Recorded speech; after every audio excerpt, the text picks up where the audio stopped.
Al aire. Hola, muy bien. Hola, muy bienvenidos a todos en este nuevo encuentro y de Instituto Leusis. En esta oportunidad estamos compartiendo la tercera conferencia, las conferencias, famosas conferencias de Tavistock. Y bueno, también estoy acompañada por Roberto Beco. Hola, buenas noches, ¿cómo estás, Roberto? Hola Gaby, ¿cómo vas? ¿Qué tal? Muy bien, muy bien. ¿Me escuchas? ¿Está bien el sonido? Sí, se corta un poco, Gaby, pero bueno, ahí vamos. Tratemos de... Se corta. Si cualquier cosa, tengo algún problema con el sonido, yo salgo y te dejo a ti, Roberto. Estamos, Bueno, ahí intentamos. esta noche vamos a hablar, mi nombre es Gabriela, y hablando sobre el volumen 18.1 de la obra completa de Carl Gustav Jung sobre Boga. Ya charlamos contigo, Roberto, sobre 2 conferencias hemos dado, que realmente son muy profundas y muy interesantes. Me parece que lo que Jung vuelca en estas 5 conferencias, que hoy vamos a tener la oportunidad de hablar de la tercera, conferencia realmente vierte conceptos muy claros, muy clarificadores, sobre la vida simbólica, sobre el papel importante de los sueños, cómo él los interpreta, la importancia de conocer la historia de los pueblos, la historia simbólica, las religiones comparadas, los mitos, las leyendas, también las religiones de todos los pueblos. ¿Qué Sí, importancia le da Jung a todo esto? estas conferencias son una introducción bastante general, pero concisa, como decías tú también en un live anterior, la segunda sesión que hicimos de esto, ¿no? Que sirve para dar una visión muy general del enfoque, ¿no? El tema del enfoque junguiano es que para comprenderlo necesitas tener una visión amplia de todos los conceptos.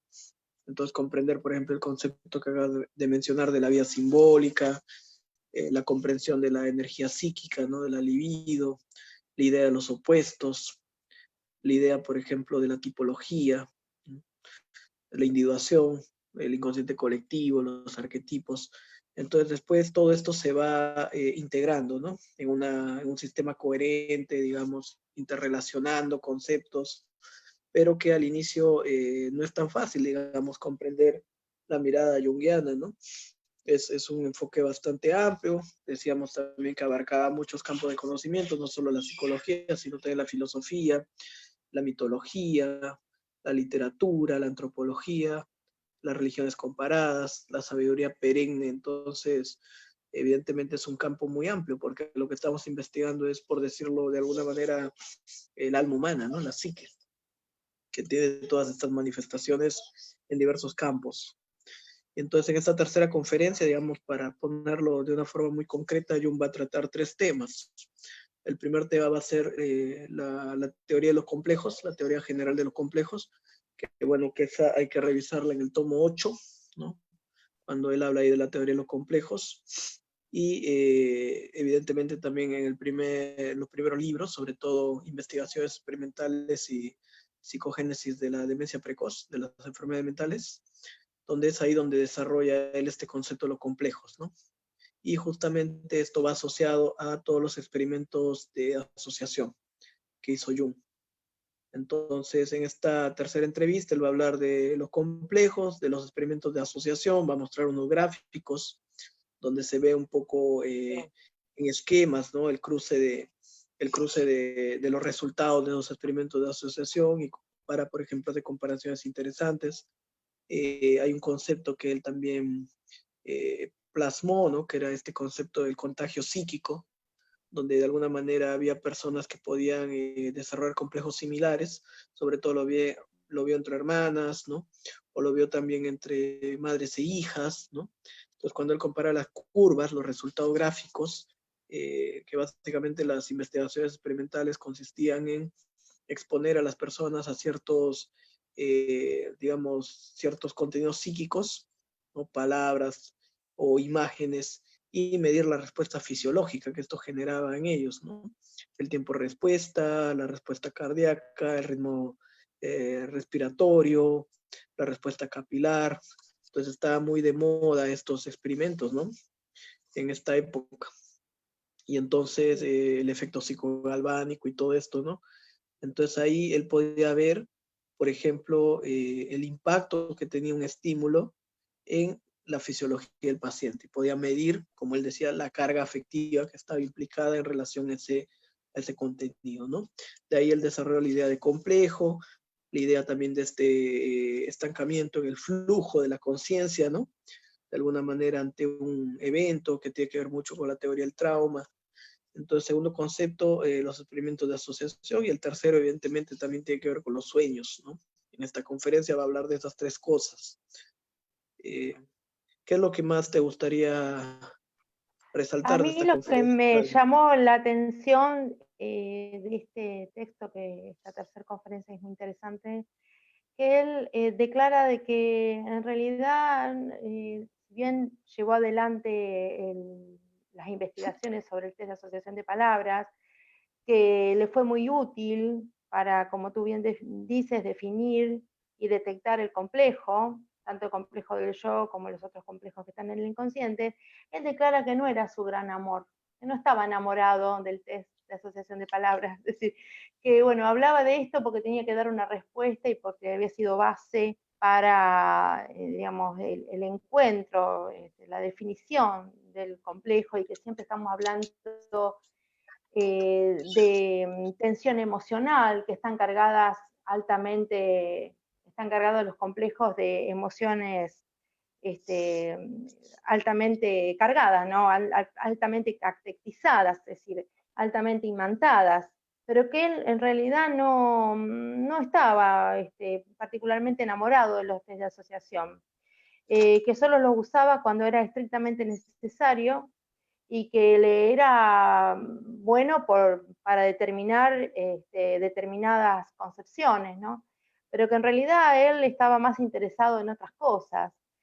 Uno podría pensar a través de las películas que estrenó Hollywood, que bueno, se la pasaba realmente durante muchísimos años haciendo test de asociación. En realidad no, fueron esos pocos años hasta que no fue él solo, tenía sus compañeros, hasta que delimitó el concepto de los complejos y luego los dejó de usar. Y pasó realmente a otra cosa más interesante, como era realmente no solamente detectar el complejo, sino cómo el inconsciente, qué estaba haciendo el inconsciente de la persona con ese complejo, cómo la persona estaba llevando adelante ese complejo y si era consciente de ese complejo. Y que a través de los sueños, era el trabajo de elaboración de los sueños, que bueno, ahí también plantea una separación con Freud, ¿no? Hace un trabajo totalmente diferente y creo yo, a mi entender, puntualmente y verdaderamente simbólico, obtener una guía para que la persona pueda ser más consciente de ese complejo y no, como muchas veces sucedía, que al no poder tomar este complejo, realmente hacerlo consciente, obtenía la persona fracasos, como se ve en uno de los sueños, fracasos laborales, fracasos personales, o como vamos a ver más adelante, realmente puede conducir a un suicidio al fin de una vida, ¿verdad? Sí, solamente para leer un poco el texto, ¿no? Dice lo siguiente sobre lo que complejo, ¿no? Un complejo es una aglomeración de asociaciones, una especie de imagen de naturaleza psicológica más o menos complicada, a veces de carácter traumático y otra vez simplemente de carácter doloroso y con un tono sentimental intenso. Todo lo que tiene un tono sentimental intenso es difícil de tratar. Si, por ejemplo, algo es muy importante para mí, vacilaré cuando intente hacerlo. Y ustedes probablemente habrán observado que cuando me plantean preguntas difíciles, yo no puedo contestar de inmediato porque ese asunto es importante y mi tiempo de reacción es largo. Me pongo a tartamudear y mi memoria no me proporciona el material necesario. Esas perturbaciones son perturbaciones de complejos, aunque lo que yo diga no proceda de un complejo personal mío. Simplemente es un asunto importante y todo lo que tenga un tono sentimental intenso es difícil de tratar porque esos contenidos están asociados de alguna manera con reacciones fisiológicas, con los procesos del corazón, con la tensión arterial, con el estado de los intestinos, con la respiración y con la inervación de la piel. Cuando el tono es alto, es como si el complejo particular tuviera un cuerpo propio, como si estuviera localizado en mi cuerpo hasta cierto punto, y esto lo vuelve difícil de manera pues que irrita a mi cuerpo y no es fácil de eliminar porque tiene sus raíces en mi cuerpo y empieza a atacar mis nervios. Entonces, esto es importante, ¿no? O sea, esta base fisiológica, corporal y emocional del complejo, ¿no? Destacar eso. Después dice lo siguiente: señores y señoras, para mí esto conduce a algo muy importante. El hecho de un complejo con su tensión y su energía tiene la tendencia a formar una pequeña personalidad propia. Tiene una especie de cuerpo, cierta cantidad de fisiología propia, puede afectar el estómago, afectar la respiración, el corazón. En pocas palabras, se comporta como una personalidad parcial. Si, por ejemplo, quiero decir o hacer algo y por desgracia un complejo interfiere con esta intención, digo o hago algo diferente de lo que quería. Simplemente me han interrumpido y mi buena intención es echada a perder por el complejo, igual que si una persona o una circunstancia exterior me hubiera interferido. Así las cosas, no tenemos más remedio que decir que los complejos tienen la tendencia a actuar como si poseyeran cierta cantidad de fuerza de voluntad. Naturalmente, al hablar de fuerza de voluntad, tenemos que preguntar por el yo. ¿Dónde está el yo que pertenece a la fuerza de voluntad de los complejos? Conocemos nuestro propio complejo del yo que suponemos que posee por complejo nuestro cuerpo. No es así, pero supongamos que el complejo del yo es un centro que posee por completo al cuerpo, que hay un foco al que llamamos el yo y que el yo tiene una voluntad y puede hacer algo con sus componentes. El yo también es una aglomeración de contenidos con un tono sentimental, por lo que en principio no hay diferencia entre el complejo de yo y los demás complejos. Entonces acá hay varias ideas. La primera idea es la que tiene que ver con que el complejo tiene una carga afectiva y que esa carga afectiva va a generar un impacto, digamos, físico, ¿no? Fisiológico. Y evidentemente psíquico también, ¿no? Va a haber, digamos, un impacto a nivel del sistema neurovegetativo, va a haber, por ejemplo, reacciones de carácter psicosomático, pero también puede haber reacciones de tipo psíquico, como estas clásicas, digamos, expresiones, ¿no? En los experimentos de asociación, como podrían ser, por ejemplo, el lapsus, el quedarse en blanco, ¿cierto? Entonces son expresiones también de ese tipo de complejos. Otro aspecto importante tiene que ver con que el complejo, según Jung, va a tener una autonomía, ¿no? Esa es otra idea bien común, ¿no? En la psicología analítica. O sea, los complejos son sentimentalmente acentuados, uno, generan una carga emocional que se puede ver, evidenciar a través del síntoma, su representación en el cuerpo, ¿no? Su efecto psíquico, o sea, son cuantificables. En tercer lugar, los complejos son, digamos, autónomos, ¿no? Cuando un complejo está activo, muchas veces el yo, como nosotros podríamos llamar a esta identidad con la que nosotros tenemos esta relación de fijación, de continuidad, ¿no? Pareciera estar en un segundo plano, ¿no? Pareciera que aquel complejo que emerge, ¿no? Emerge como una personalidad, digamos, diferente, ¿no? Distinta. Entonces mucha gente dice, no sé qué me pasó, no era yo, no sé por qué reaccioné así. Entonces justamente es como suelen operar estos complejos, ¿no? En esa forma de autonomía. Muchos mitos y cuentos, como por ejemplo Dr. Jekyll y Mr. Hyde, ¿no? Hablan de esto, ¿no? Y entonces ahí hay algunas características que lo haciendo lo complejo, ¿no? Y el yo también plantea, finalmente Jung en este párrafo, es también un complejo, ¿no? Porque digamos de alguna manera es un complejo que tiene características especiales.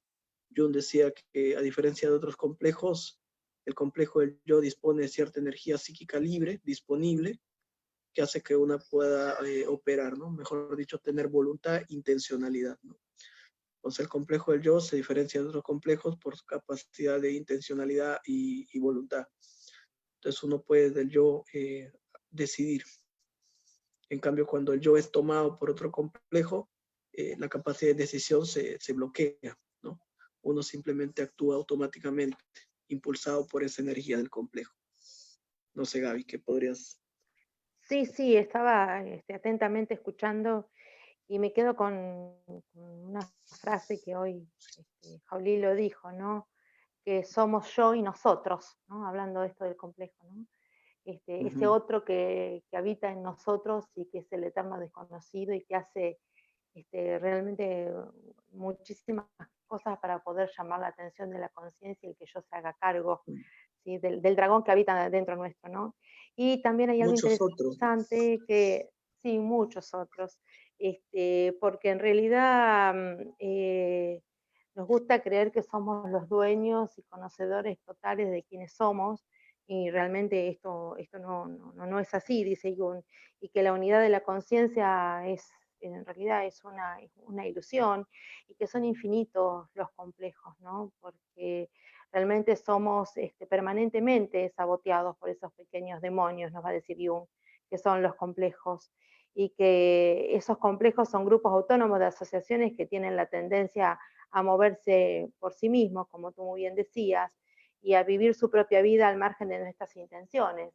Y qué bueno sería realmente poder ir tomando conciencia de estos complejos que habitan en nosotros, ¿no?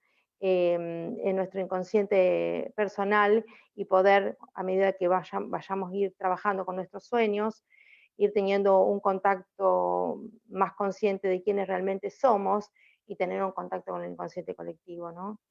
Eh, Diríamos como que también él va a agregar que los complejos son personalidades parciales o fragmentarias, y que en el todo complejo tiene un núcleo. eh, Hay un núcleo en donde toda esa fuerza, como si fuera un agujero negro, ¿no? Tiene una fuerza de atracción, ¿no? Y todo gira alrededor de eso, ¿no? Quitando muchísimas veces muchísima fuerza de la atención consciente, ¿no? Es como si nos robara la energía, y muchas veces la energía de la voluntad del yo.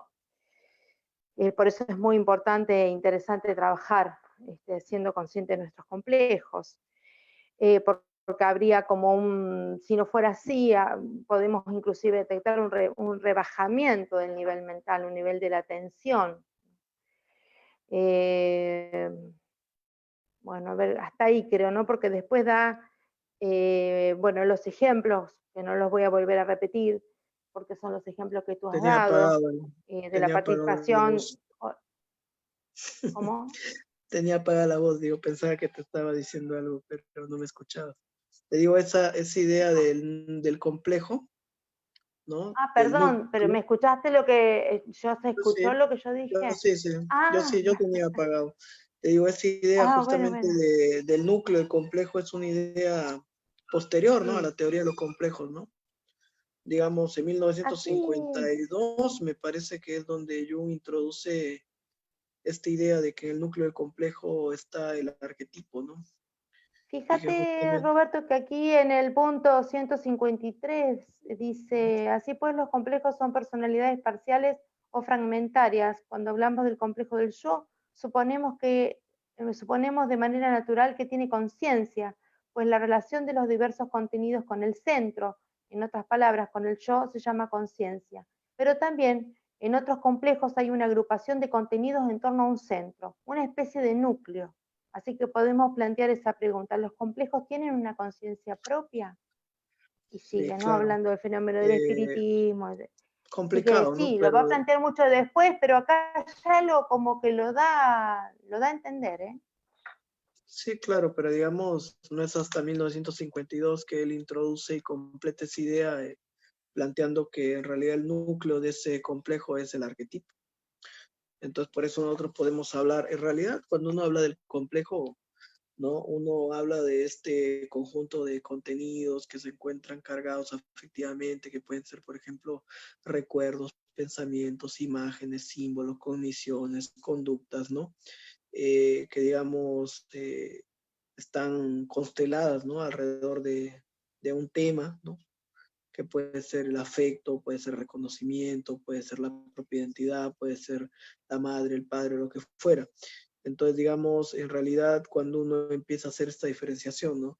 Del complejo materno, el complejo paterno, claro, esa es una, digamos, una clasificación, una definición, una labor más como heurística, ¿no? Porque el complejo en realidad aparece en su totalidad, ¿no? Como esta agrupación, este conjunto de contenidos, ¿no? En lo cual todo se encuentra entremezclado, ¿no? Donde no se puede separar, por ejemplo, el complejo materno del paterno, todo está siempre en relación, ¿cierto? Entonces no está tan separado, más bien justamente en la labor analítica es donde uno va haciendo esa diferenciación, esa separación de qué cosa tiene que ver, por ejemplo, en el caso de un complejo relacional femenino, ¿no?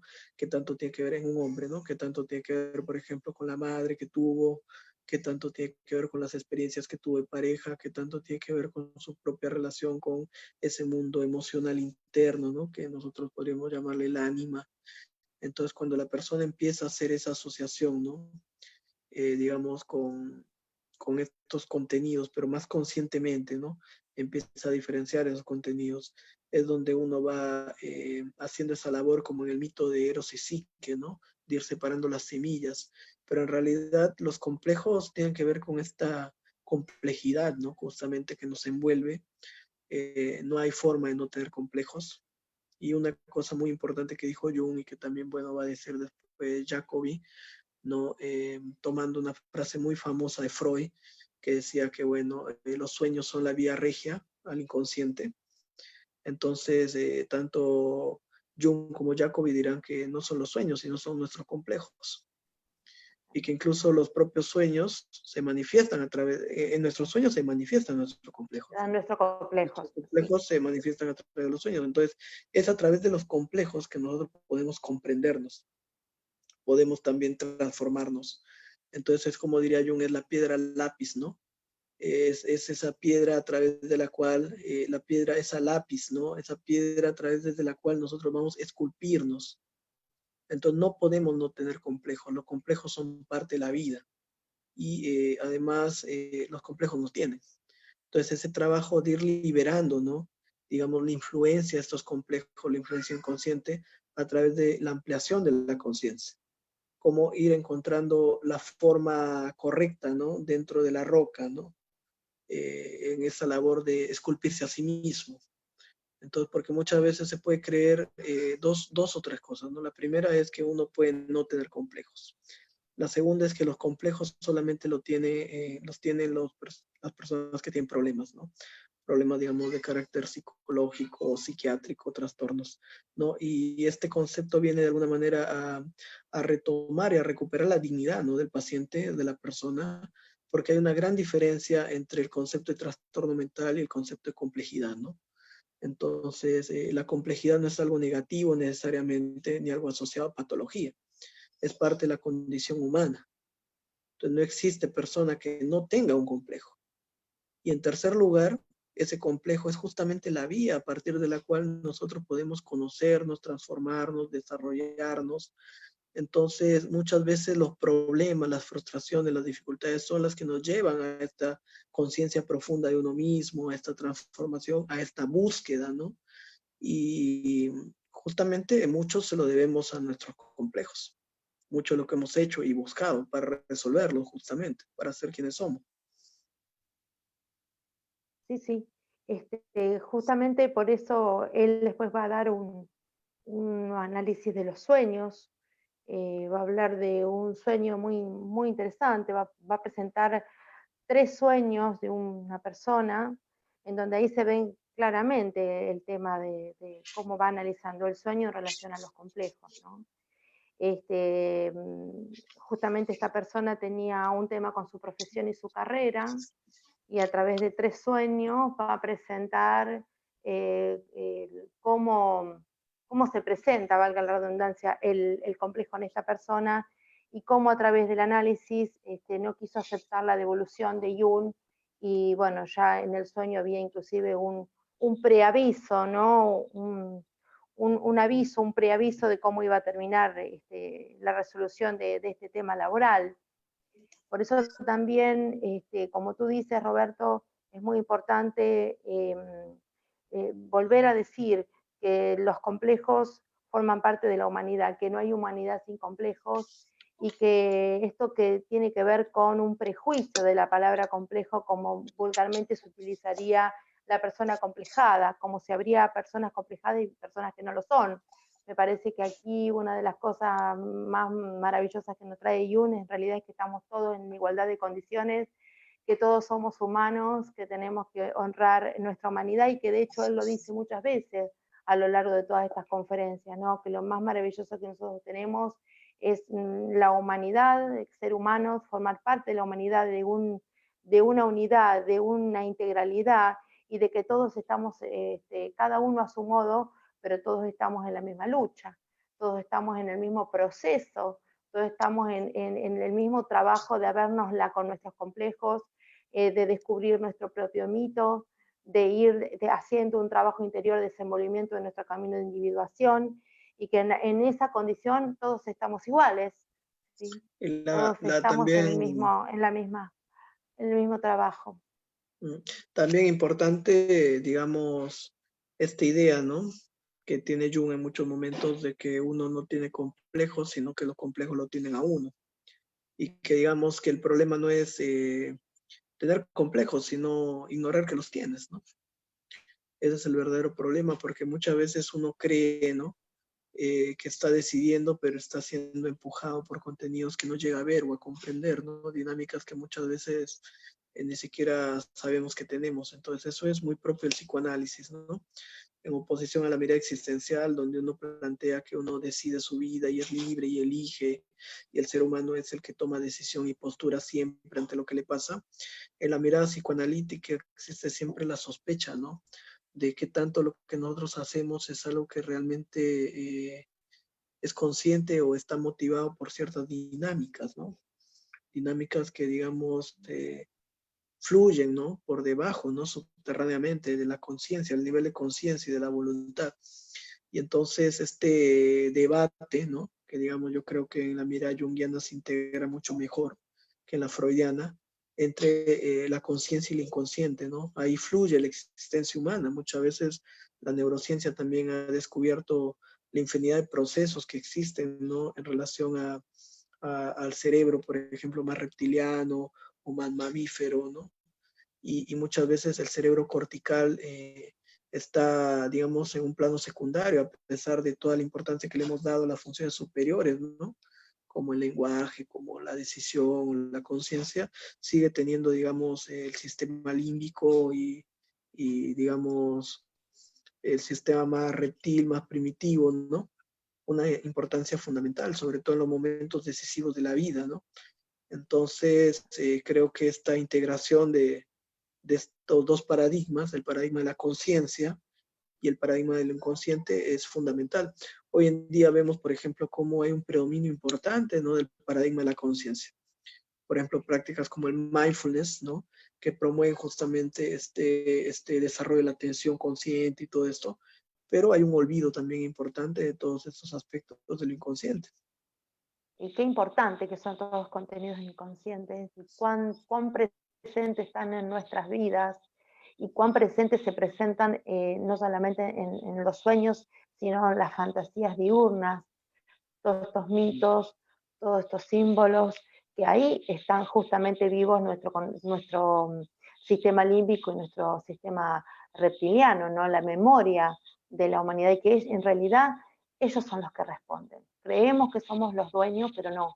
Y sobre algo interesante también que quería agregar, era que no solamente que es importante hacer consciente de que tenemos complejos y no negarlos, sino también ser conscientes que muchas veces proyectamos en otros estos contenidos. Creemos que los demás son acomplejados o tienen complejos, el problema es del otro, en vez de, diríamos, incorporarlo y asumirlo como propio, ¿no? Que sería fantástico poder trabajar en uno. Cuando algo te molesta del otro, en realidad primero hay que trabajarlo en uno mismo, ¿verdad?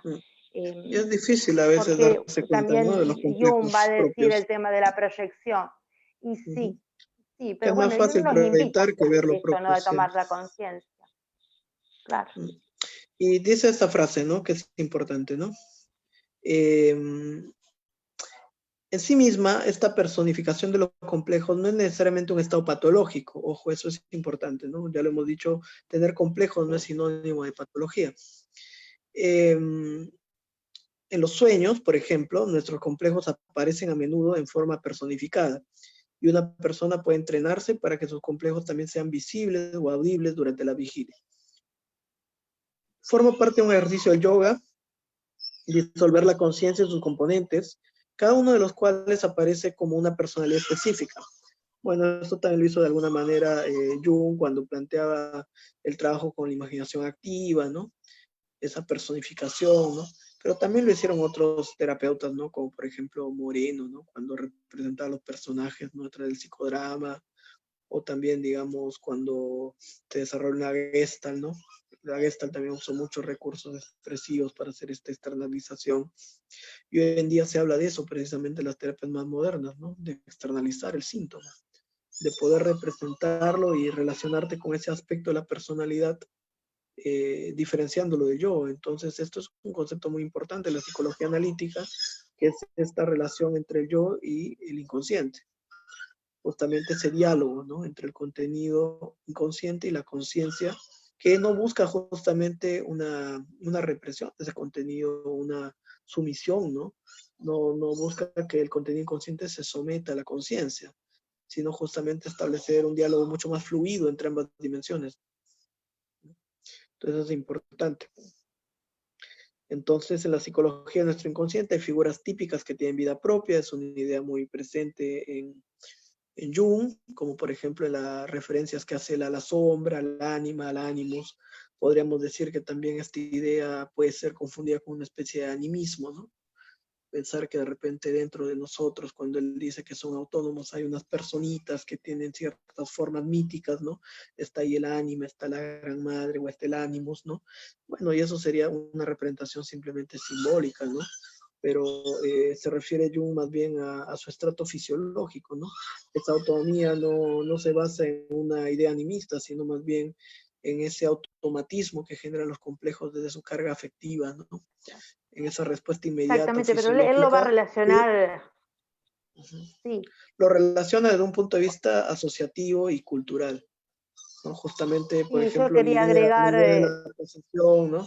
La idea de la posesión o los espíritus que toman el yo de alguien serían justamente una expresión cultural, ¿no? De esta dinámica, ¿no? Pero digamos que evidentemente se explica de esa manera porque no se tenían los medios de una teoría psicológica que explicar esto.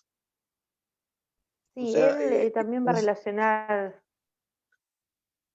lo que decía era al revés, ¿no, Gaby? O sea, no es que, digamos, existan unas personitas o espíritus dentro de la personalidad, sino es al revés. O sea, es que la interpretación de la posesión y este tipo de interpretaciones que había anteriormente se debían justamente a este desconocimiento de la psique, ¿no? Entonces la gente solía decir, al no poder comprender cómo una persona tenía ciertas actitudes o dinámicas que eran, digamos, muy opuestas a las que habitualmente tendría, que era la misma persona. Entonces la explicación que ellos buscaban era una explicación justamente de carácter metafísico o espiritualista, ¿no? Entonces Jung va a observar que justamente en estas representaciones culturales se expresa también esta autonomía, ¿no? Del complejo. Entonces eso sí, es importante. sí, Entonces la yo interpretación es quería, inversa. quería agregar que él también aquí en estas conferencias habla mucho de la memoria genética, de la memoria histórica, y que muchísimos de estos complejos, algunos son, estos complejos están relacionados con la vida, siempre están relacionados con la vida personal y con la problemática presente. Él va a relacionar muchísimo que cuando aparece un sueño, aparece un síntoma, fundamentalmente no necesariamente tiene que ver con el trauma prehistórico de la persona, de los primeros años de vida, sino su circunstancia presente y cómo está relacionando y afrontando la vida.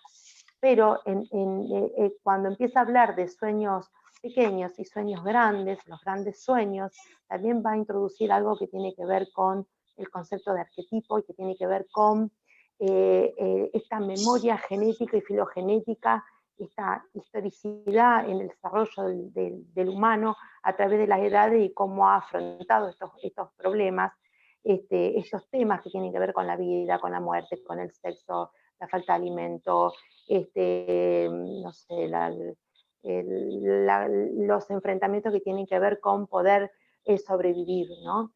Le da un valor muy importante a la memoria genética. No sé qué opinas tú, Roberto, Sí, porque yo te he totalmente, escuchado hablar mucho porque de este tema y me sí, interesa tu totalmente, opinión. porque yo tengo una opinión ahí un poco complicada, ¿no? Porque pienso que Jung de alguna manera trató de darle una base científica a su teoría de los arquetipos y del inconsciente colectivo, pero que forzó un poco el concepto, ¿no? Esa es mi opinión. Entonces yo estoy seguro de que, bueno, tenemos rezagos diversos, como decía Jung, ¿no? Tenemos, por ejemplo, rezagos de seres, digamos, filogenéticamente muy primitivos en nuestro cuerpo, ¿no? Incluso hay aspectos y glándulas o partes del cuerpo que son rezagos claramente animales, ¿no? Exacto. Pero digamos, la idea básica de Jung es que uno no hereda solamente aspectos y características físicas, sino también patrones psíquicos. Entonces, digamos que el Exactamente, patrón justamente psíquico, eso es lo que te quería preguntar. ¿Qué opinas tú sobre yo la creo que herencia de los patrones eso es un hecho, psicológicos y ¿no? emocionales? Ese es un hecho, ¿no? O sea, heredamos patrones instintivos, heredamos patrones, digamos, psíquicos, ¿no? Por ejemplo, el bebé sabe succionar el seno de la madre naturalmente, ¿no? Y el bebé sabe también expresar ciertas cosas sin que nadie se lo enseñe. Entonces, eso lo decía Desmond Morris cuando investigaba a los pájaros que sabían hacer sus nidos, ¿no? Instintivamente o migrar. Entonces, pero hay un punto aquí importante, ¿no? Que una cosa sería un patrón instintivo, un patrón arquetípico heredado, donde evidentemente el instinto de alimentación o de protección o de nutrición relacionado teóricamente, ¿no? Desde una interpretación que nosotros hacemos de decir que esto tiene que ver con el complejo materno, ¿sí? Es una fuerza, digamos, instintiva que existe y se transmite genéticamente, independientemente de cómo nosotros lo clasifiquemos, cómo lo nombremos, de lo que nosotros digamos teóricamente de él. O sea, ese patrón definitivamente existe y se transmite, ¿cierto? Ahora, Sí, hay otra dimensión de esto que tiene que ver también con toda la parte cultural. Evidentemente, esos patrones arquetípicos, esos instintos, esas fuerzas, tienen también diversos relatos, ¿no? Y las culturas, algunas le dan más espacio a algunas que a otras, ¿no? Por ejemplo, sabemos que la cultura romana, ¿no? O la cultura vikinga, por ejemplo, le daba gran fuerza a este instinto explorador y asesino, ¿no? De someter, del poder, entonces, frente a otros pueblos que eran mucho más pacíficos. Entonces, digamos, el instinto de expansión, ¿no? El instinto, digamos, bélico, agresivo, que bueno, no es algo que uno aprende, es algo que también tiene que ver con la herencia, ¿no? Digamos, está también exacerbado por muchas culturas. Entonces, de este choque de lo instintivo heredado y lo cultural, ¿no? Se van configurando estas relaciones entre lo que serían los patrones instintivos y las representaciones arquetípicas.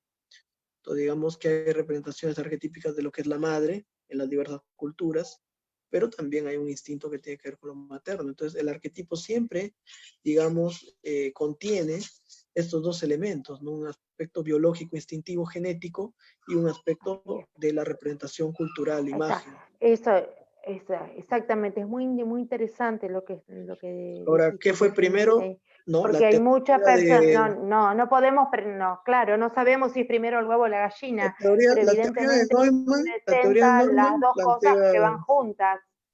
claro, pero la teoría de Neumann plantea igual que la de Jung, de alguna manera, que el desarrollo del símbolo y la cultura es una transformación de la libido, ¿no?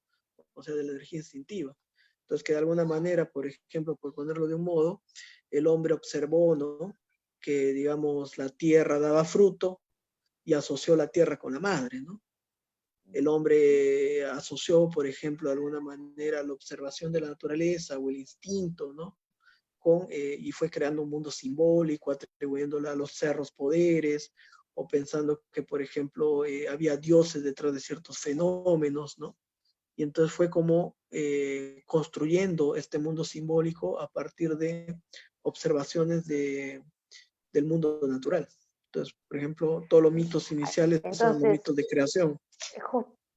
justamente de eso te quería seguir hablando, porque él va a hablar mucho en esta tercera conferencia y en la cuarta, que ya hablaremos en la cuarta conferencia, va a hablar, se va a expandir muchísimo con respecto a los mitos.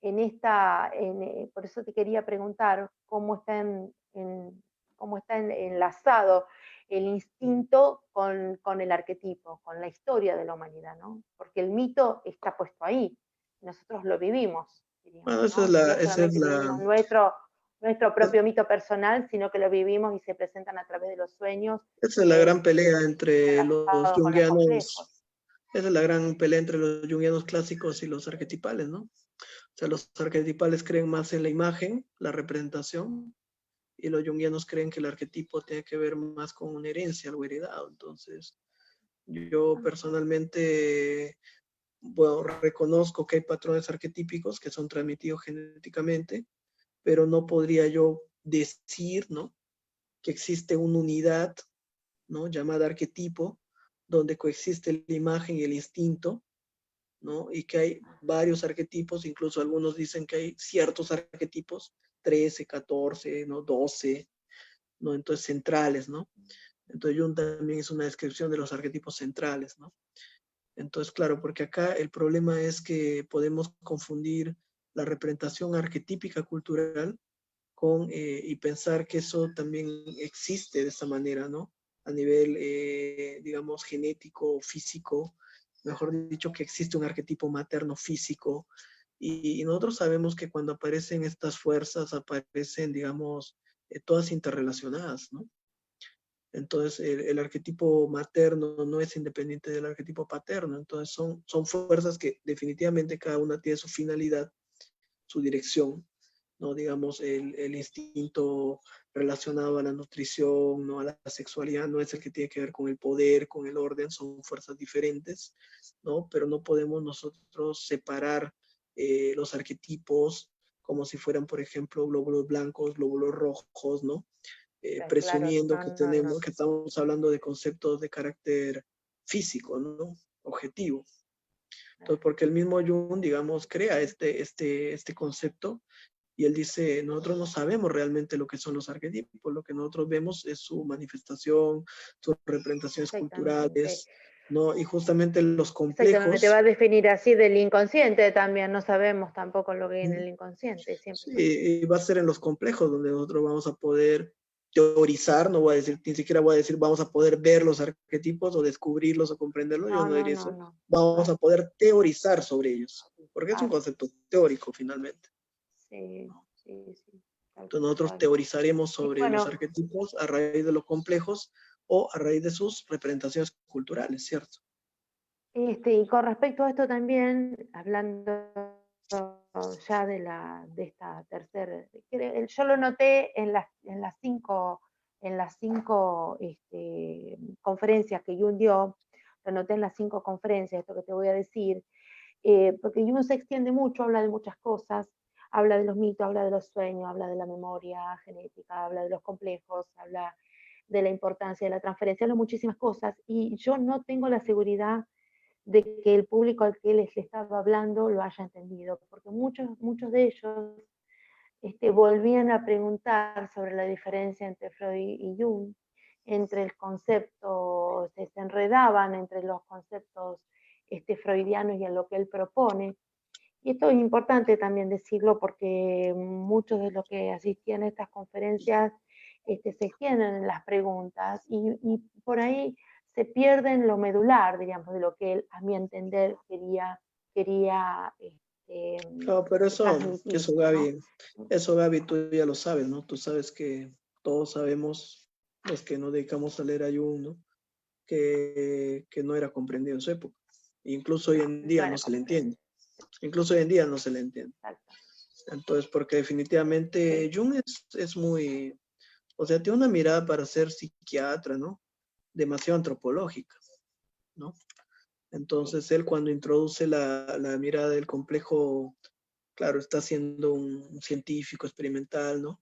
Pero ya cuando empieza a entrar en la dinámica del inconsciente colectivo, entonces él crea un puente muy importante con la antropología, ¿no? Y no nos olvidemos la mentalidad promedio disculpando, ¿no? Del médico, ¿no? O sea, la mentalidad promedio del médico es la de un cientificista, que está sesgado a ver su campo y que le va a ser muy difícil ver otros campos. Y entonces, salvo algunas excepciones, ¿no? En la medicina alemana, por ejemplo, la escuela de Heidelberg, ¿no? Personas como von Weizsäcker, ¿no? Leen Entralgo, que tenían toda esta mirada muy amplia, pero la mayoría de los médicos, digamos, no han trascendido el plano de lo somático. Entonces, ni siquiera comprenden el plano de lo psíquico individual. Entonces, la gran cantidad de médicos no entienden, por ejemplo, que el paciente tiene un mundo emocional, relaciones interpersonales, un mundo familiar, y eso lo ves tú cuando se muere un paciente en un servicio de hospital, llaman al psicólogo para que le explique que está muerto, porque tienen cero habilidades en el abordaje y la comprensión del mundo psíquico, ¿no? Y entonces pedirle a una persona con esa mentalidad clínica, muy técnica, ¿no? Que está bien, no tiene nada de malo, porque si tú buscas un médico cirujano, por ejemplo, vas a buscar un médico que sea reduccionista y científico y que sepa hacer su trabajo. Pero es diferente en el ámbito, digamos, de la psicoterapia, ¿no? O de la psiquiatría, donde el médico definitivamente trasciende la dimensión de lo somático. Entonces ese es un gran problema dentro de la medicina actual, porque, digamos, los médicos que abordan, yo soy de la idea que todo médico tiene que tener una formación psicológica que le permita abordar el mundo emocional del paciente, comprender su realidad psíquica, su red de relaciones familiares, ¿no? Pero sobre todo los médicos que tienen que ver con el contacto directo con el sufrimiento del paciente, ¿no? Como puede ser el psiquiatra, muchas veces el médico internista, el endocrinólogo, el oncólogo, el geriatra, el pediatra, el médico familiar. O sea, son médicos que se exponen mucho también a esta dimensión de lo emocional en el paciente. Y entonces yo creo que estos médicos a los cuales se les explicaba definitivamente no entendían de qué estaba hablando Jung. Mira, primero valoro mucho tu respuesta porque lo que muchas personas no saben que nos están viendo, que vos sos médico, esa es tu profesión base, así que valoro mucho, yo en lo personal valoro mucho tu respuesta, porque yo creo necesario que un médico tenga un conocimiento del alma humana, ¿no? Del contenido emocional, del tono emocional y de la historia. No necesariamente para que haga terapia, pero sí para ponerlo en contexto. Hay muchos protocolos que han cambiado, por ejemplo, los protocolos pero de digamos, cirugía. y sobre todo... Ya, bueno, hay como hay un acercamiento, pero a lo que iba es, y fundamentalmente, quiero redondear esta idea, a ver qué opinas tú, porque él también aquí, Jung dice que una de las complejidades de esto es porque el objeto y el sujeto están unidos, están dentro de la propia persona.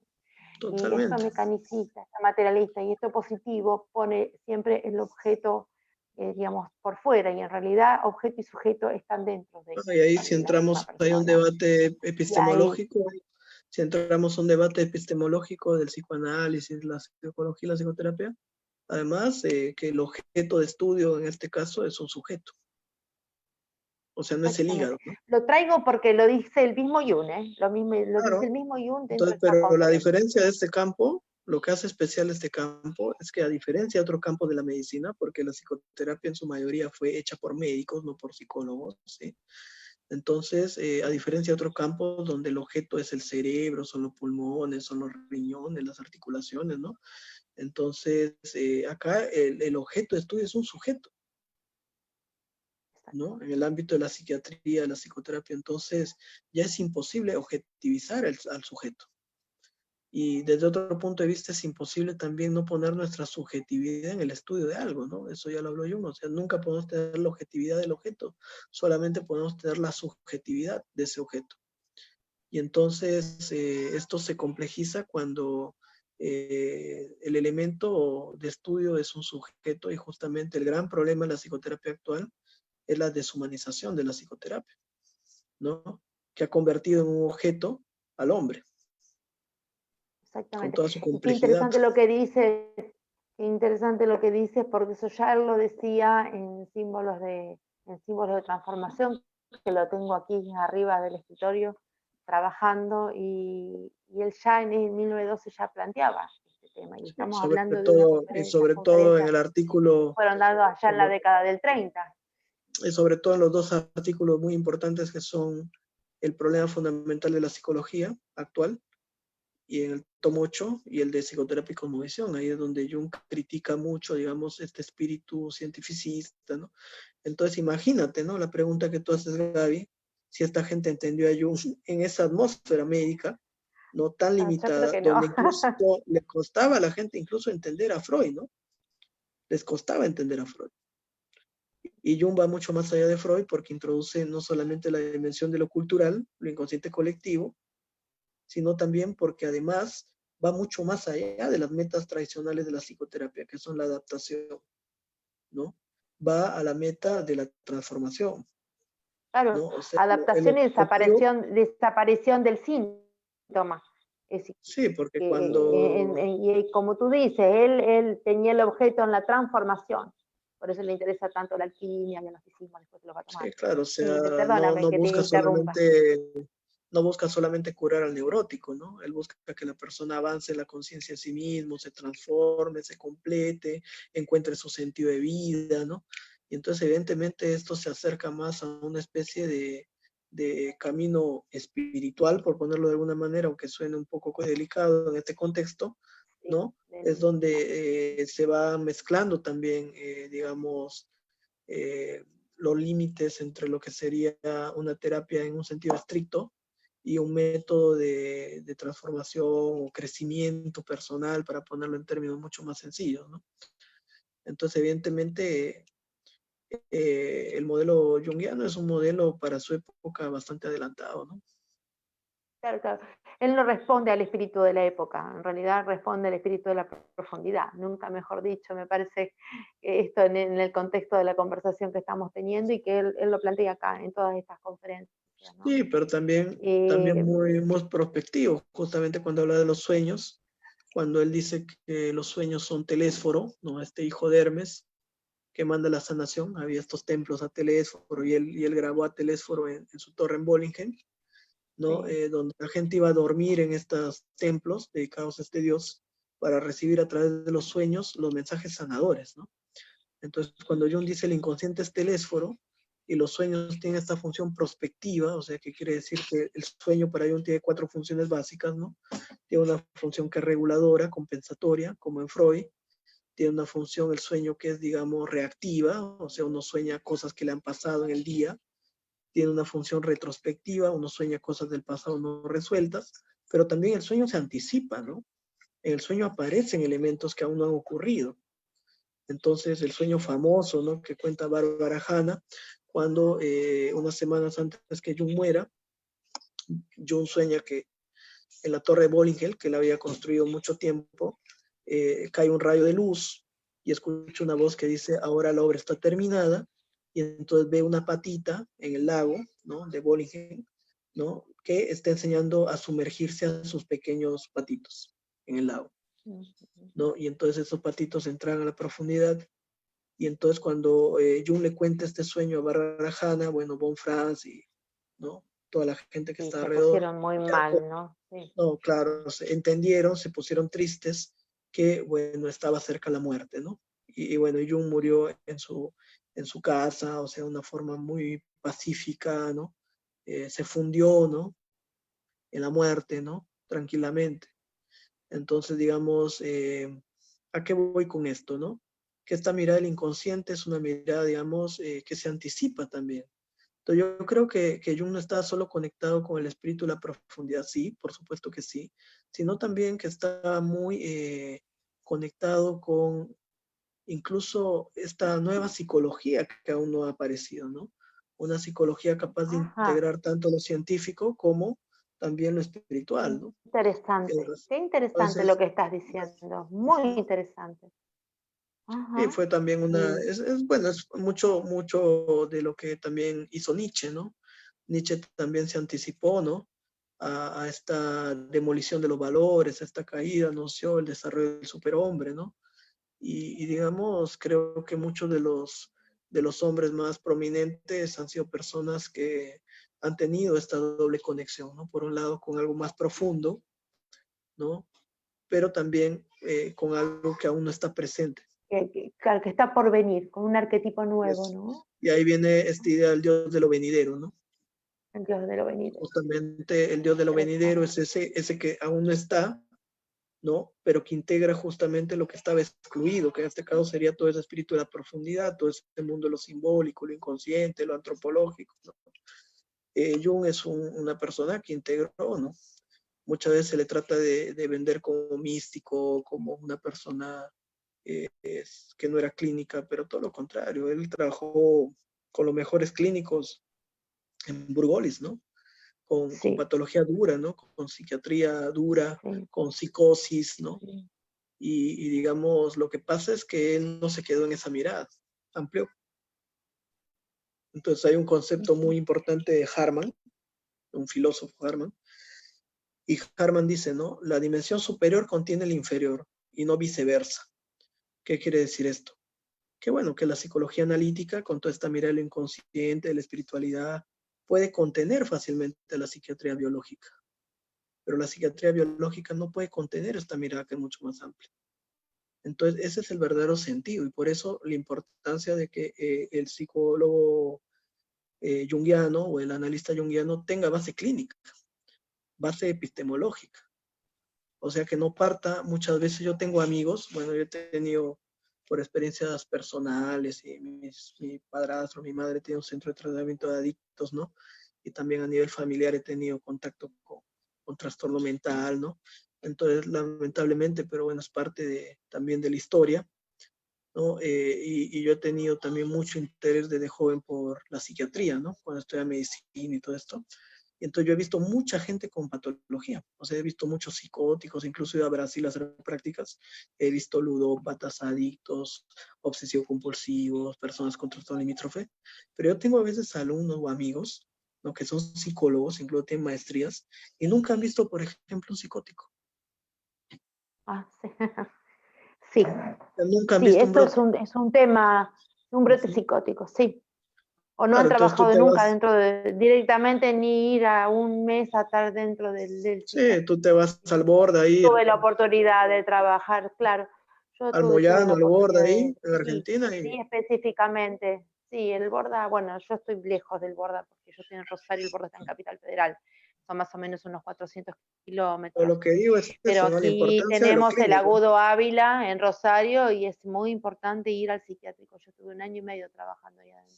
Ah, de Bueno, honorarios, y por así como supuesto. vamos Y la verdad también, que he aprendido muchísimo y así como observar vamos eso, ¿no? seguramente Y también el trabajando con el médico, grupo de alcohólicos. y así como vamos seguramente el médico va a terminar sin ver siquiera el cuerpo, ¿no? Porque, digamos, cada vez esa desconexión del contacto directo con el paciente, ¿no? También se ha ido perdiendo en la formación, ¿no? Y entonces eso es importante. Ahora, por ejemplo, el médico muchas veces ya no hace examen clínico. Simplemente te mira así superficialmente, ¿no? O te manda a hacer radiografías o exámenes. Entonces ya no hay una buena anamnesis, una buena exploración, o se aplican inventarios de pruebas que sustituyen la entrevista profunda, ¿no? Y la comprensión del mundo psíquico. Entonces justamente es importante esta conferencia porque hay un parte de esta idea de los complejos y de la idea de los experimentos de asociación. O sea, el parte de experiencias empíricas. Esta idea del inconsciente colectivo y la individuación es posterior, o sea, es una ampliación, no es una sustitución de la base clínica. Entonces es importante, ¿cierto? Entonces, Muy bueno, importante. evidentemente los sueños también van a Muy ser una vía de la importante siempre comunicación. recordar que él tuvo el contacto con el paciente psicótico, ¿no? Freud no. Él vivió con ellos, convivió con ellos y aplicó método científico. Esto es muy importante, ¿no? Porque muchísimas personas, fíjate la profundidad del tema que estamos desarrollando, y No, sí, muchísimas eso es personas importante. hablan de Jung y realmente creo que no tienen el conocimiento, o los invitamos desde aquí a que profundicen con las obras, que realmente se metan en la aplicación del método, cuál era el concepto de ser humano, decir que tenía, todo el recorrido teórico y la formación médica, que no se quedó en eso, fue mucho más allá, porque tenía una lectura filosófica, antropológica, conocía de historia del Claro, arte, mejor conocía de dicho, toda religiones esta lectura, comparadas, realmente trataba de mirar al hombre desde un montón de lados, no solamente de la parte biológica. claro, o sea, toda esta lectura antropológica, esta amplificación cultural, ¿no? De lo simbólico, lo mitológico, la alquimia no sustituye la ciencia, ¿no?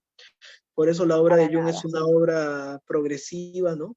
Que comienza justamente con los estudios psiquiátricos y termina en la alquimia. Entonces va justamente ampliando, pero no debemos olvidar la base de la que parte, ¿no? Que es una para nada, base para nada. experimental. Me parece Y me que, parece, sí, me parece que los primeros 3 tomos de la obra completa, me parece que son muy importantes poder tenerlos muy en claro. sí, son fundamentales, ¿no? A ver, no se le da la importancia debida, pero bueno, eso decía el doctor Galán, ¿no? Decía que, bueno, los tomos primeros son importantes, ¿no? Muy importante. Sobre todo el tomo 2, ¿no? Investigaciones experimentales. Entonces, bueno, esta frase, Gaby, ¿no? Que me parece fundamental no irnos sin mencionar esto, ¿no? Dice, señores y señoras, vamos a cruzar la frontera y entrar en los sueños. No voy a presentarles una introducción particular al análisis de los sueños. Pienso que la mejor manera de mostrarles cómo procedo con un sueño y entonces no hará falta muchas explicaciones teóricas, pues ustedes podrán ver cuáles son mis ideas subyacentes. Por supuesto, recurro yo mucho a los sueños, pues son una fuente objetiva de información en el tratamiento terapéutico. Paréntesis, recordemos que Jung pensaba que un analista, un terapeuta que no sabía explorar los sueños de su paciente, estaba perdido, ¿cierto? En relación al caso, porque de alguna manera es idea central en el análisis de que muchas veces los sueños te indican, ¿no? En qué está el paciente, o sea, qué está ocurriendo en su psique. Y entonces esta comprensión de los sueños es fundamental. Tenemos que decirle a los pacientes también que los sueños son importantes, porque muchos no saben esto. Entonces, si nosotros les decimos si tienes un sueño, apúntalo, los sueños son importantes, son parte del análisis. Y hay pacientes que pueden tener sueños maravillosos, que si el analista no le hace esta referencia, van a pensar que son contenidos desconectados, ¿no? Del análisis. Y todos sabemos que, por ejemplo, el sueño previo a la primera entrevista, el sueño posterior, o hay sueños importantes en relación, digamos, al proceso analítico, ¿no? Que pueden abrir procesos fundamentales. Entonces eso es importante. Y dice esto, ¿no? Yo siempre intento no saber y no ver. Es mucho mejor decir que eres estúpido o hacerte el estúpido y dar al paciente la oportunidad de presentar su propio material. Esto no quiere decir que tengas que esconderte. Entonces esto es fundamental también porque Jung hacía esta práctica más fenomenológica, a diferencia de la mirada freudiana de interpretación, ¿no? Cuando él en realidad trataba de que sea el propio paciente el que hace las asociaciones y no uno el que parte de la interpretación desde una teoría previa, ¿no? Entonces recordemos que la técnica es la técnica de asociación, pero también de amplificación.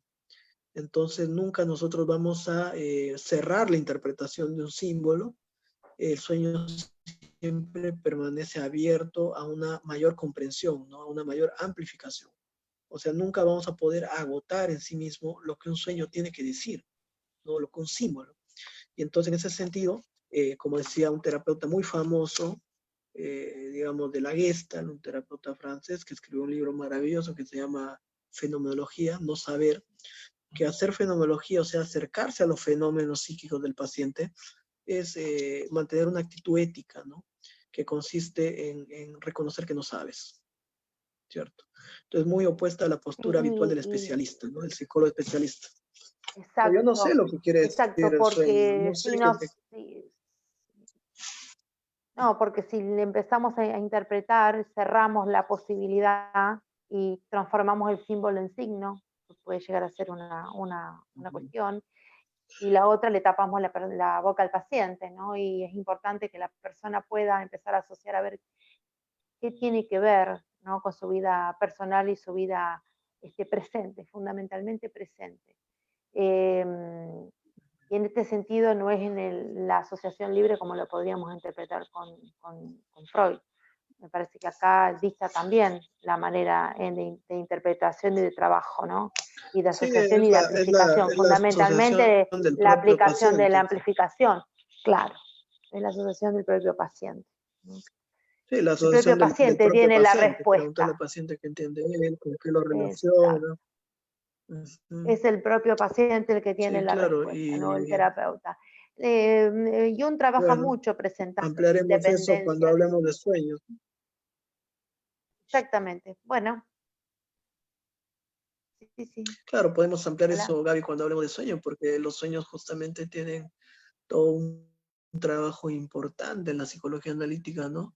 En el tomo 8 y en este tomo también 18.1 hay importantes artículos sobre los sueños, ¿no? Y bueno, recordemos, recordemos los métodos que en plantea Jung, ¿no? Que son esta, 3: la asociación de contenidos, sí, ¿no? Los sueños y, digamos, la imaginación activa. Serían estos 3 métodos que él usaba, ¿no? Sabemos que hoy en día la psicología analítica usa muchos más métodos, como tú usas el arte, la sí. caja de arena, el psicodrama, ¿no? Como Nixa Fernández, importante referente en Latinoamérica también, ¿no? Usa el psicodrama. Hay gente que usa, por ejemplo, como el doctor Byton, usaba estas marionetas del self, ¿no? Todos los Maravillosas. Sí. muñecos. Entonces, claro, entonces el trabajo con cuentos, el trabajo con mitos. Entonces, hoy en día definitivamente la psicología analítica ha instrumentado mucho más los recursos expresivos, ¿no? Pero digamos, Jung trabaja básicamente con estos tres recursos, ¿no? La palabra, la Bueno, asociación, los sueños y la si imaginación activa. quieres, si quieres, lo desarrollamos para el próximo encuentro, porque tanto esta charla, esta conferencia como la próxima va a desarrollar mucho el tema de los sueños y de los mitos. Así que te invito para que lo charlemos la próxima. ¿Qué te parece? El próximo Bueno, encuentro que ya va a la ser semana pasada en la no pudimos cuarta. hacer este espacio y no sé, mañana vamos a hacer la recuperación, ¿no, Gaby? Sí, sí, hacemos mañana. Hacemos Entonces mañana mañana la vamos a cuarta estar conferencia. a las 8 de Perú y 10 de Argentina, ¿cierto? Sí, Haciendo la recuperación 22 PM de Argentina. de la cuarta conferencia. Bueno, Gaby, muchas gracias. Ha sido siempre un No, por gusto hablar favor. contigo, ¿no? Al contrario, para mí es un honor compartir el espacio contigo y soy un aprendiz. Realmente un honor, Roberto. Muchísimas gracias. Un abrazo, Gaby, cuídate, nos vemos. Tú también.